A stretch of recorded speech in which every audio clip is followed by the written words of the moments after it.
Are के mathematics class पुरखौली में आपका स्वागत है। तो बच्चों, आज हम लोग पढ़ने वाले हैं क्लास 10th का बायोलॉजी का चैप्टर 1 पढ़ेंगे, जिस चैप्टर का नाम है जैव प्रक्रम।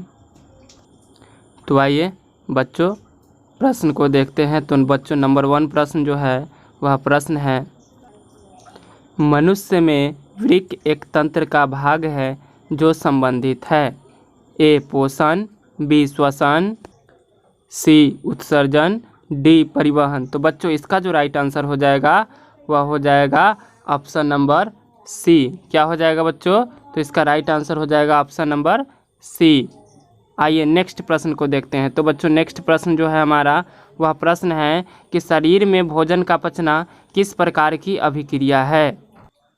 ऑप्शन है ए उपचयन, बी संचयन, सी विस्थापन, डी अपचयन। तो बच्चों, इसका जो राइट आंसर हो जाएगा वह आंसर हो जाएगा ऑप्शन नंबर ए, यानी कि उपचयन। चलिए नेक्स्ट प्रश्न को देखते हैं।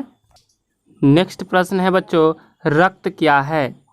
ए कोशिका, बी उत्तक, सी पदार्थ, डी इनमें कोई नहीं। तो बच्चों, इसका जो राइट आंसर हो जाएगा वह हो जाएगा ऑप्शन नंबर बी, यानी कि हो जाएगा उत्तक।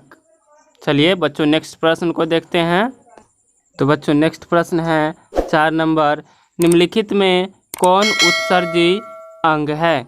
ए वृक्क, बी अग्नाशय, सी आँख, डी इनमें कोई नहीं। तो बच्चों, इसका जो राइट आंसर हो जाएगा वह ऑप्शन नंबर ए हो जाएगा, यानी कि वृक्क।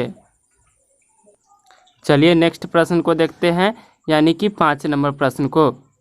तो बच्चों, 5 नंबर प्रश्न है कि पौधों में गैसों के निष्कासन के लिए किस क्रिया का उपयोग होता है। ए परासरण, बी विसरण, सी वाष्पोत्सर्जन, डी परिवहन। तो बच्चों, इसका जो राइट आंसर होगा वह होगा ऑप्शन नंबर बी, यानी कि विसरण। चलिए अब हम लोग नेक्स्ट प्रश्न को देखते हैं। नेक्स्ट प्रश्न यानी कि प्रश्न संख्या 6। तो प्रश्न है, मानव हृदय में कितने कोष्ठक होते हैं। 2, 8, 1, 4। तो बच्चों, इसका जो राइट आंसर होगा वह होगा ऑप्शन नंबर डी, यानी कि 4 होते हैं। चलिए नेक्स्ट प्रश्न को देखते हैं। तो नेक्स्ट प्रश्न है बच्चों 7 नंबर कि श्वसन क्रिया के दौरान कितनी प्रतिशत ऊर्जा ताप के रूप में निष्कासित होती है। ए 20%, बी 40%, सी 60%, डी 80%।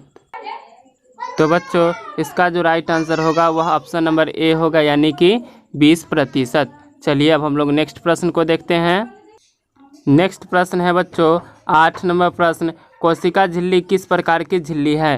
पारगम्य, अपारगम्य, अर्धपारगम्य, डी इनमें कोई नहीं। तो बच्चों, इसका जो राइट आंसर हो जाएगा वह हो जाएगा ऑप्शन नंबर सी, यानी कि अर्धपारगम्य। चलिए अब हम लोग नेक्स्ट प्रश्न को देखते हैं।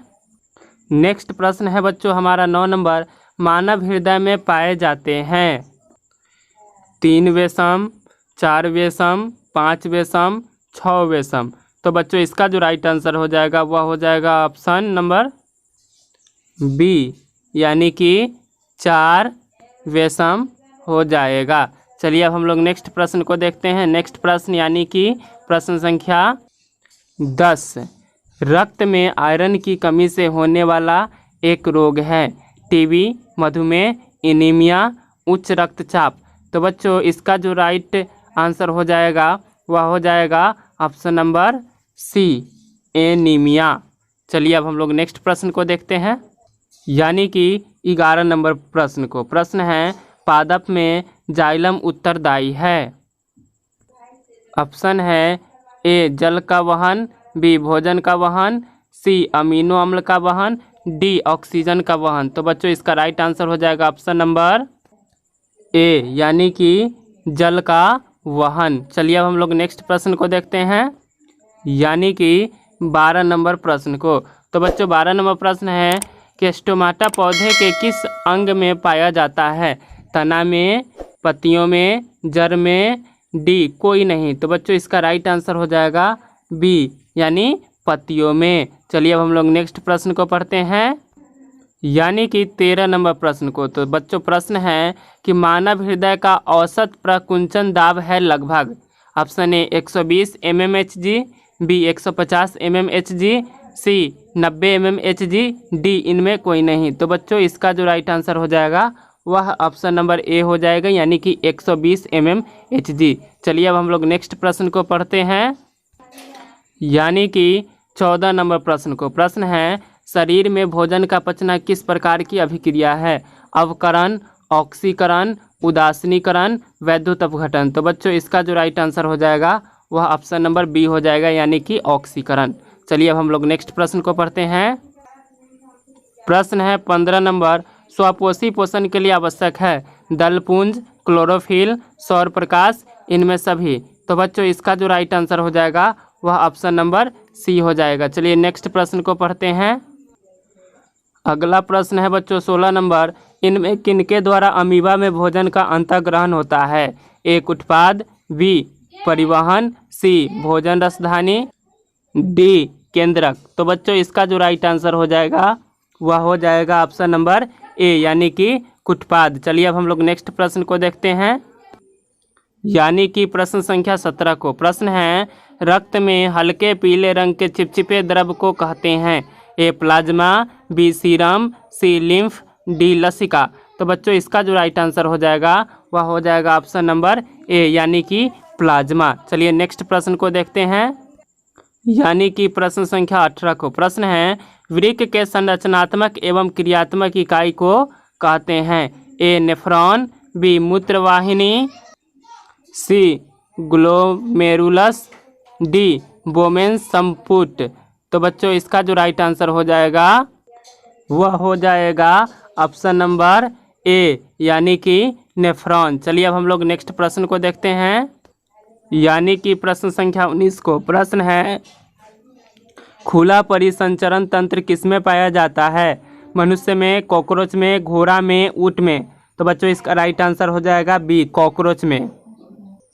20 नंबर प्रश्न है बच्चों, प्रकाश संश्लेषण होता है रात में, दिन में, रात दिन, सुबह शाम।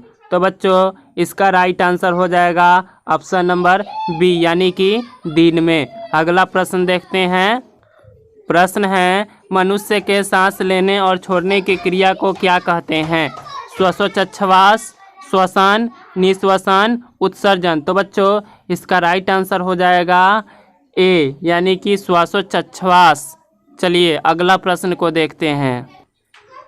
रक्त को थक्का बनाने में सहायक होता है लाल रक्त कोशिका, श्वेत रक्त कोशिका, रक्त विषाणु, डी इनमें कोई नहीं। तो बच्चों इसका जो राइट आंसर हो जाएगा वह हो जाएगा ऑप्शन नंबर सी, यानी कि रक्त विषाणु।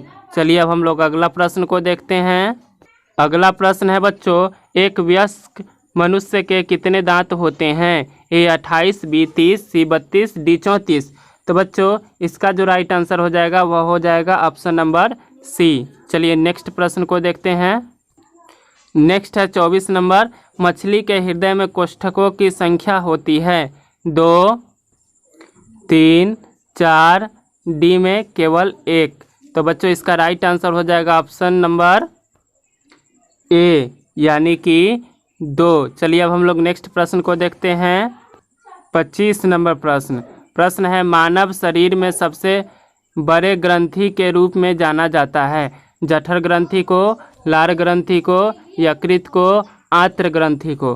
तो बच्चों इसका राइट आंसर हो जाएगा ऑप्शन नंबर सी, यानी कि यकृत ग्रंथि को। चलिए नेक्स्ट प्रश्न को देखते हैं। प्रश्न है निम्नलिखित में कौन सजीव के मुख्य लक्षण हैं? ए स्थानांतरण, बी श्वसन, सी प्रकाश संश्लेषण, डी इनमें कोई नहीं। तो बच्चों इसका जो राइट आंसर हो जाएगा वह हो जाएगा ऑप्शन नंबर बी, यानी कि श्वसन। चलिए अब हम लोग नेक्स्ट प्रश्न को देखते हैं।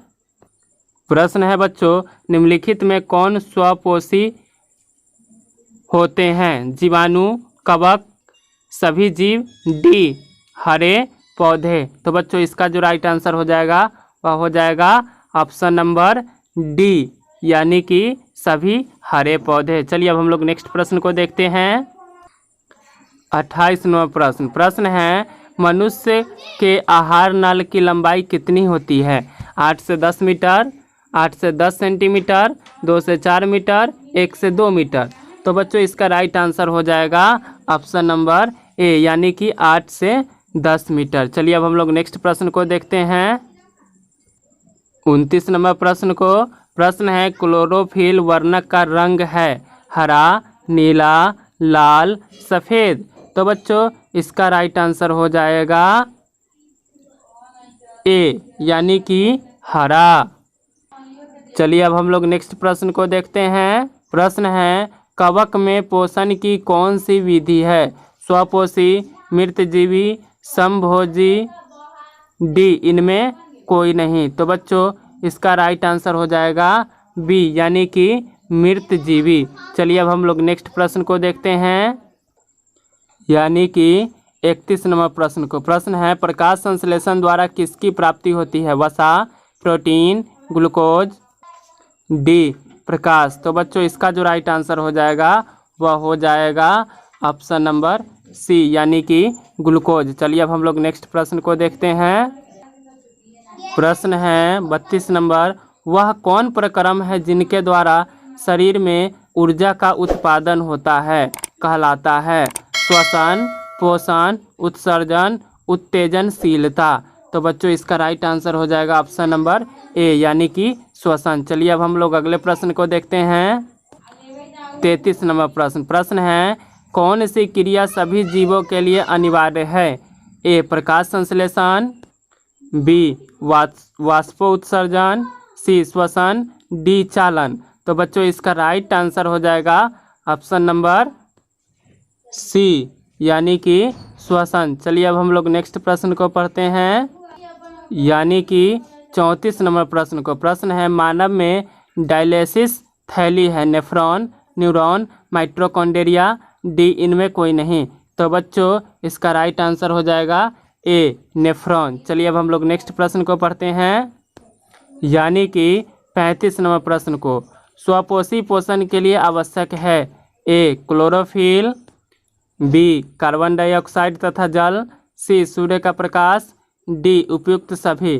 तो बच्चों इसका राइट आंसर जो हो जाएगा वह हो जाएगा ऑप्शन नंबर डी, यानी कि उपयुक्त सभी। चलिए अब हम लोग अगले प्रश्न को पढ़ते हैं, यानी कि 36 नंबर प्रश्न है कुटपाद किसमें पाया जाता है?